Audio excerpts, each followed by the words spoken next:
party people? It's your boy, Terry Flip, and today we're gonna talk about part 2 of integrations between Thinkific and MailChimp, except this time, we're gonna have Zapier in the middle.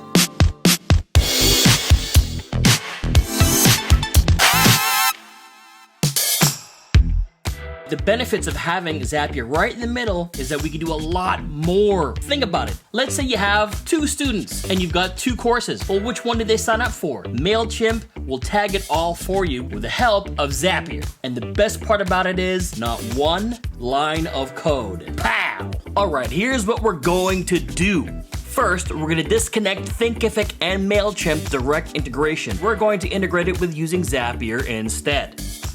Then we're gonna make tags for each course while we're in MailChimp. Next, we'll make test student accounts in Thinkific so Zapier has some data to work with. We're gonna do this through a thing called email aliasing. That way, we don't have to make 5 email accounts under 5 different names. Instead, we can make 5 different names and only deal with 1 email account. Now, we connect MailChimp and Thinkific to Zapier, we hook it all up. And at the end, we legit make and name our zaps. This will only work if you are on the basic plan or higher. So, if you haven't made a Zapier account, do it! Okay, from where we left off, we were still connected to that MailChimp list / audience called Let's Integrate. So I'm going to disconnect this. And it's as simple as pressing disconnect. We have successfully disconnected. MailChimp actually thinks Thinkific is still connected. So let's go to MailChimp. Let me move my head out the way. Click on account. Right here.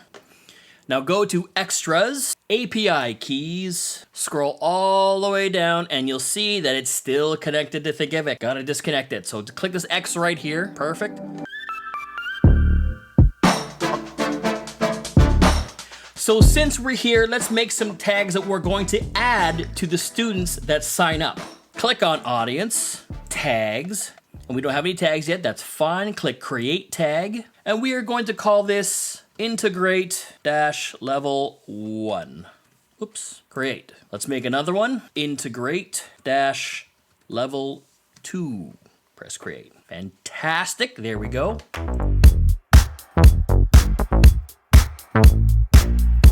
Now what we need to do is actually make some test student accounts. Let's go back to our Thinkific page and copy from the .com back, because what we're going to do is put this in a private window.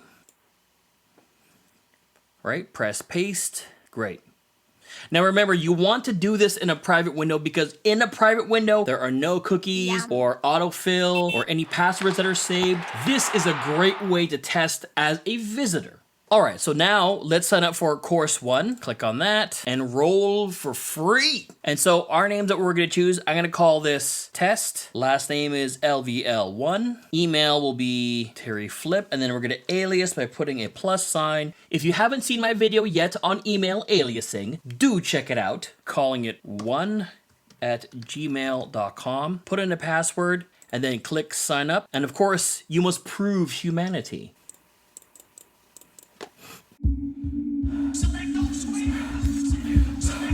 What are you waiting for? Do it! And so now you're at this page, great. Just close it, and let's make another one for level 2. All right, so now we have level 2 done. We can close this window, and now go to your Zapier account.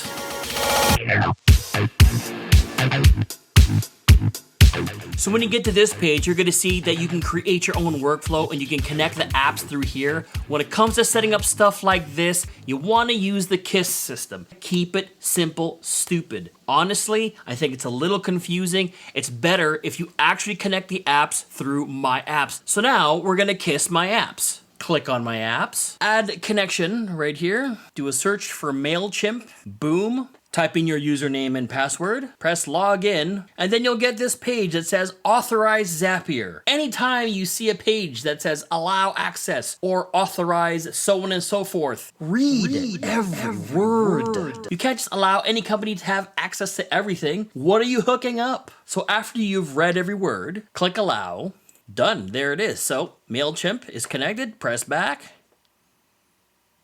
What? Just refresh your screen. Now hit Add Connection and do a search for Thinkific. Click there. This one's a little bit tricky, so you'll see allow Zapier to access your Thinkific account. Read every word. We need the API key and the subdomain. How do we get it? It says there, locate your API key in your Thinkific dashboard under Settings, Code and Analytics, API. So let's do that. Go to your Thinkific tab, click on Settings, Code and Analytics, API. Warning. Do not share your API key. Warning.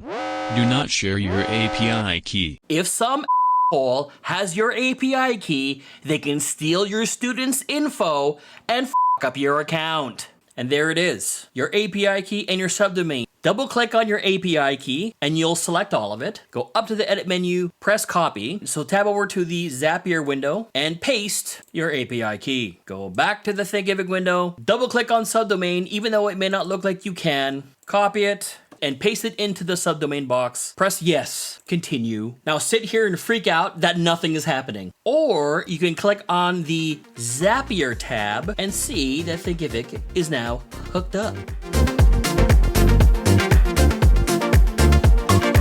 Alright, so now that we have that, let's legit make a zap. Click on Make a Zap, and we need to choose a trigger. In this case, it'll be Thinkific triggering MailChimp.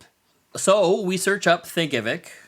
Click on Thinkific, trigger event. So when a new student enrolls into your course, Thinkific is going to send that to Zapier. Press continue. Which Thinkific account? Well, that's the one you hooked up. Choose that one. Click continue. Now we're going to choose which course. Now remember, when we do this, you need 2 zaps. One for level 1 and one for level 2. If you've got 3, then you need 3 zaps. You got 5 courses, then 5 zaps, etc. So in this case, I'm going to choose Let's Integrate Course 1. It shows up there. If it doesn't show up there, refresh the fields right here or refresh your browser. Press continue. Click on Test Trigger. Pow, it found one. Look, test level 1. Let's integrate course 1. It found one because of the ones that we made earlier. Press continue, and now we're here on the action part. The app that's going to take action is MailChimp, so we click on MailChimp. If not, search for it. Which action event? In this case, we want to add update subscriber. Press continue. Which MailChimp account? This is the company one that you set up when you set up your MailChimp account. Click continue. And now you're here at audience. We choose the audience. Well, we only have one because it's the free version of MailChimp, so click on that. It's called Let's Integrate. Fantastic. Scroll down and you'll see that subscriber email. Yes, of course. Click on that. So now you're going to see that Thinkific is giving you more information. In this case, we just choose the email. Perfect. Scroll down a bit more to tags. Click on tags. We made 2, and since this one is for course level 1, we hit integrate level 1. That's all we need. Let's scroll down all the way to the end. Press continue. And now Zapier wants to test this. Here we go. Scroll down, test and review. Bam, it works. Now how do we know? Let's go over to MailChimp. Go to the MailChimp tab, and here on all contacts, there it is, already done. Go back to Zapier. We ain't done yet because we have to turn on the Zap. Turn on the Zap. We are so close, but there's one thing that you should do is we should name our Zap. We'll call this level 1 add update tag. Perfect. Go to my zaps, and you'll see there it is. And it's on. Now all I have to do is do it for level 2, and you'll be done. Here we go. There it is. Go to your MailChimp tab, refresh the screen, and level 2 is in there. That's how you integrate Thinkific with MailChimp through Zapier to do a lot more than just add a name and email address. And of course, at the end of every video, comment, like, subscribe. Party people, we will see you in the next video. Peace, God bless, and keep it steezy.